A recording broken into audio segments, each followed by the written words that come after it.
नाशिक शहरात गेल्या काही दिवसांपासून अपघाताचं सत्र सुरू असल्याचं पाहायला मिळत आहे। पंचवटीच्या अमरधाम परिसरात आज मध्यरात्रीच्या सुमारास एक भीषण अपघात झाल्याची घटना झाली।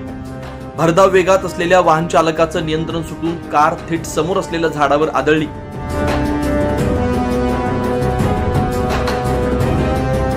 यामध्ये 2 जणांचा जागीच मृत्यू झाला तर 2 जण गंभीर जखमी झाले।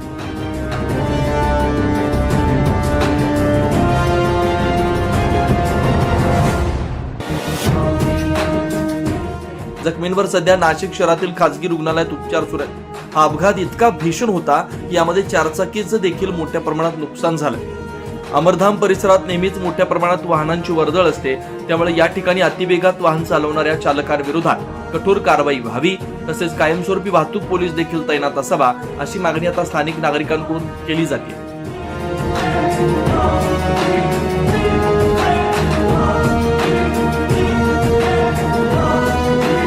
तपोवन मधली घटना आहे, रात्री झालेली आहे।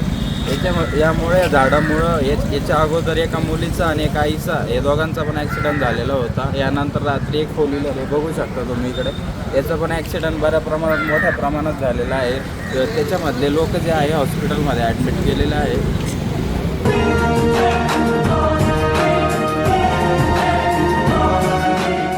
9 न्यूज महाराष्ट्रासाठी प्रतिनिधी अमोल वाघमोडे, नाशिक।